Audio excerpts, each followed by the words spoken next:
क्या गजब का मौसम है भाई साहब, देख रहे हो, स्वाद ही आ गया एकदम। थोड़ी थोड़ी धूप, थोड़ी थोड़ी बारिश।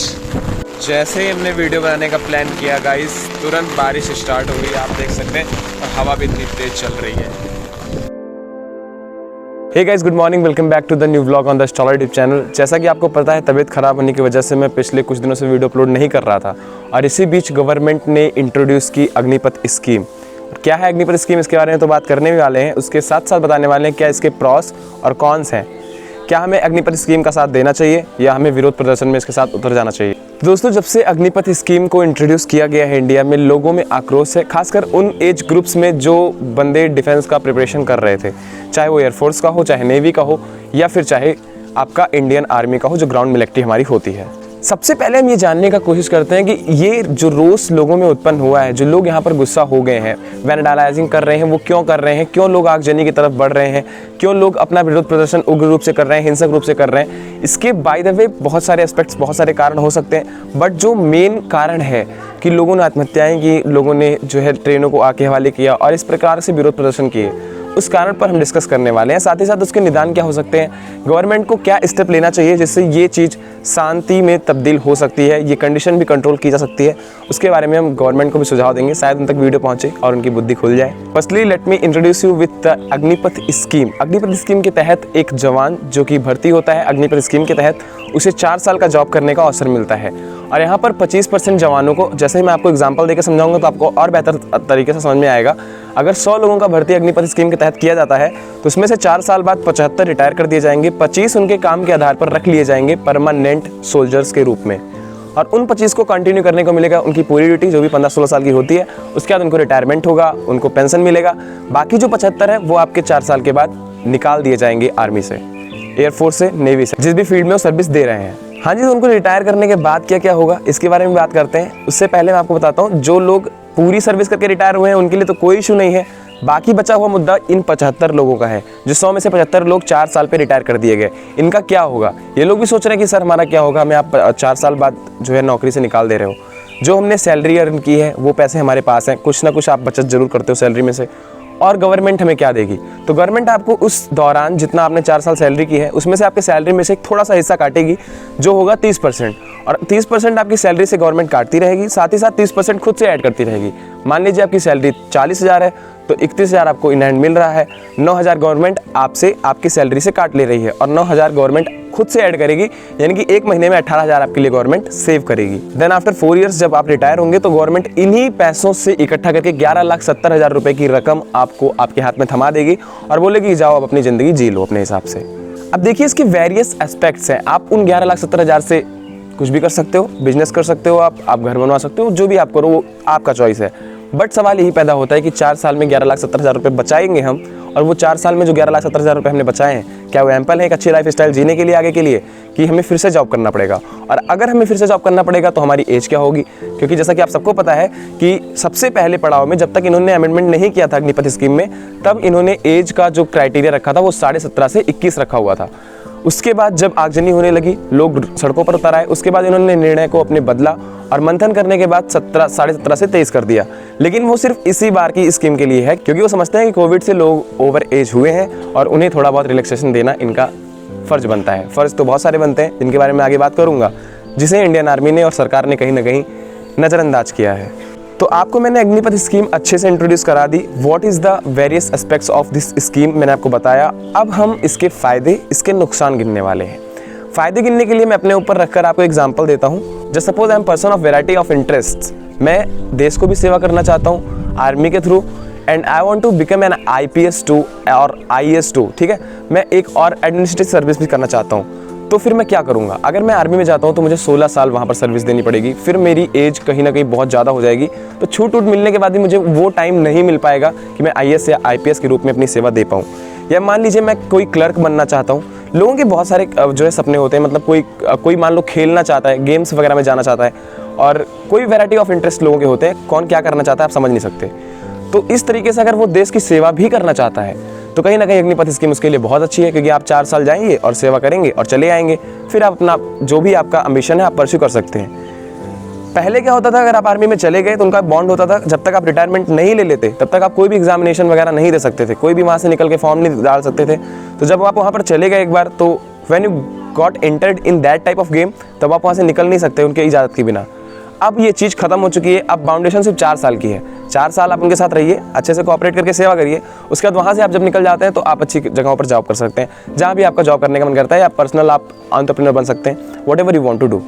अग्निपथ स्कीम का दूसरा फायदा जो गवर्नमेंट गिनाते हुए थक नहीं रही है, वो ये है कि आप इंडियन आर्मी में, एयरफोर्स में, नेवी में यूथफुलनेस को डाल रहे हैं। यानी कि जब लोग 18 से 23 लोग के एज की ही भर्ती होगी, और इसके बाद से तो 17.5 से मतलब 21 की, तो धीरे धीरे हमारी आर्मी यूथ हो जाएगी। बाय द वे, यूथ होने के आर्मी के 2 एस्पेक्ट्स हैं। देखो, एक फ़ायदा भी है, एक नुकसान भी है। आमतौर पर देखा गया है, जैसे कि आप प्रोटेस्ट को ही उठा के देख लो, अगर ये प्रोटेस्ट किसानों का था तो इतनी आगजनी नहीं हुई थी, जवानों का था तो इतनी आगजनी। मैं नहीं कह रहा हूँ सारे जवान गलत हैं, बट इनमें जोश ज़्यादा होता है, ऑब्वियस सी बात हम सब में है, जो भी यूथ है।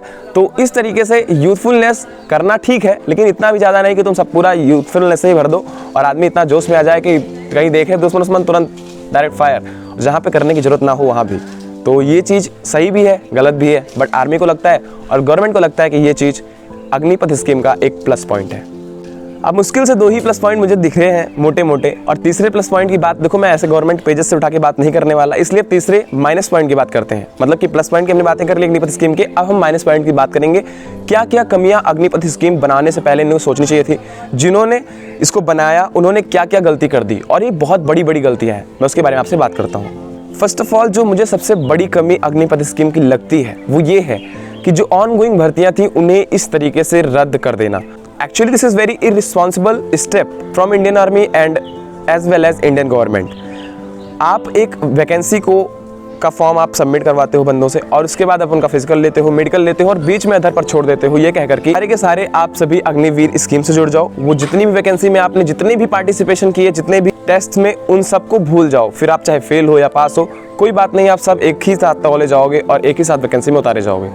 इसके एस्पेक्ट में बात करता हूँ 2019 के फर्स्ट एयरफोर्स के एग्जामिनेशन की।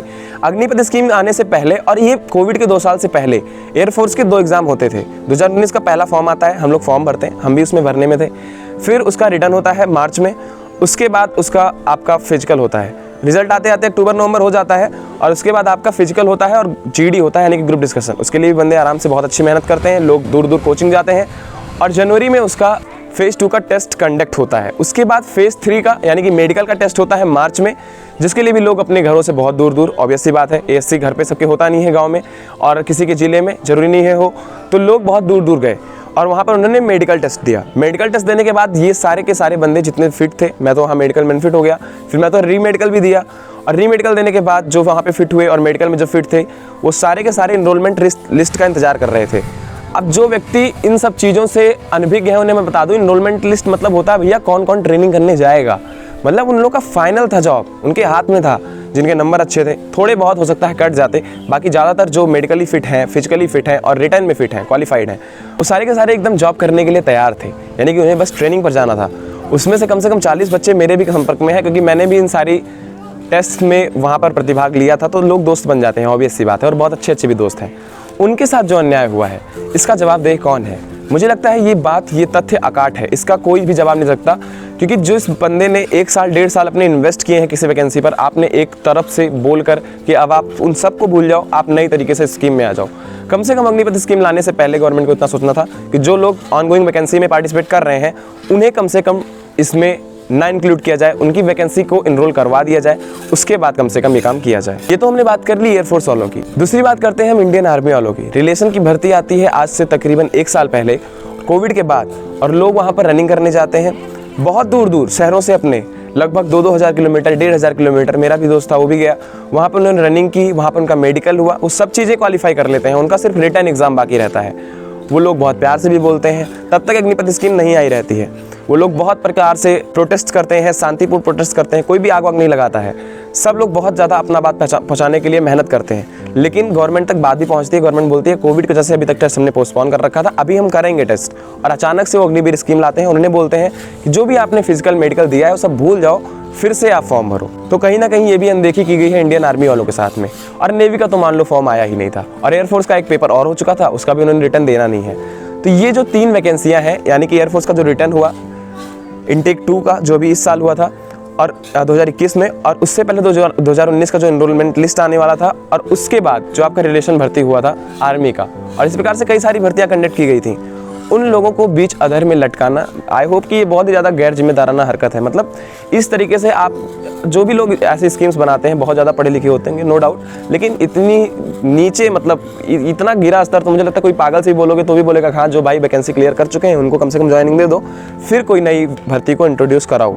बट यहाँ पर गवर्नमेंट ऐसा कुछ भी करती हुई नहीं दिख रही है, और उन्होंने साफ कर दिया है कि आपको अग्निपीर स्कीम के तहत ही आना होगा। और उन्होंने हाँ थोड़ा बहुत बिस्किट दे दिया है कि हाँ भाई देखो तुम्हारे लिए ही एज रिलैक्सेशन दे रहे हैं, कि आपने 1.5 साल इन्वेस्ट किए हैं तो आप कहीं ना कहीं ओवर एज भी हो गए होगे, तो आपके लिए हम 2 साल का रिलैक्सेशन दे रहे हैं। By the way definitely it's not enough, क्योंकि एक आदमी जो भी एक प्रॉपर टेस्ट में जाता है वो अपने 1.5 से 2 साल इन्वेस्ट करता है। उसे जीडी की तैयारी करनी रहती है, उसे फिजिकल की तैयारी करनी रहती है, रिटर्न की तैयारी करता है आदमी, और मेडिकल के लिए भी कहीं ना कहीं आप प्री मेडिकल करवाते हो, मैंने भी करवाया था, और कोई री मेडिकल में जाता है तो कहीं ना कहीं 20 से 25 हज़ार, 15 हज़ार, 10 हज़ार के आसपास खर्चा जाता है उसका इस पूरे प्रोसेस में। उसका नुकसान आर्थिक रूप से सभी इतने मजबूत नहीं होते जिनके लिए 15-10 हज़ार कोई मैटर नहीं करता, सबके लिए मैटर करता है, कुछ ही लोग के लिए नहीं मैटर करता होगा। और फिर जिन बंदों को, मान लो मैं मेडिकल आउट हूँ, बहुत सारे लोग हैं जो मेडिकल फिट थे, जो मेरे दोस्त हैं, उनकी ज्वाइनिंग आप एकदम से ख़त्म कर दिए, आपने बोला कि एकदम आके नई तरीके से स्कीम से जुड़ जाओ। So this is the very most con of Agnipath scheme. अब जो चौथी बात करते हैं हम कॉन्स की, तो वैसे 2 फायदे भी मैंने बता दिए थे, जो फ़ायदे थे वो फ़ायदे मैंने बताया आपको, निष्पक्ष होकर कोई भी गवर्नमेंट का बात यहाँ पे नहीं हो रहा था। लेकिन हाँ जो नुकसान है वो भी मैं बताऊँगा। तो नुकसान में जो चौथा नुकसान मुझे दिखता है वो है ये short time period. Actually GD Bakshi, general GD Bakshi को भी मैंने बोलते हुए सुना था। अगर आपको लगे कि मेरी बातें गलत हैं तो उन्हें भी आप फॉलो कर सकते हैं। आमतौर पर हर चीज़ों में आप उन्हें सपोर्ट करते हुए दिखते हैं, वो क्या जिस पर बयान देते हैं, तो इस पर भी आप उन्हें सपोर्ट करें।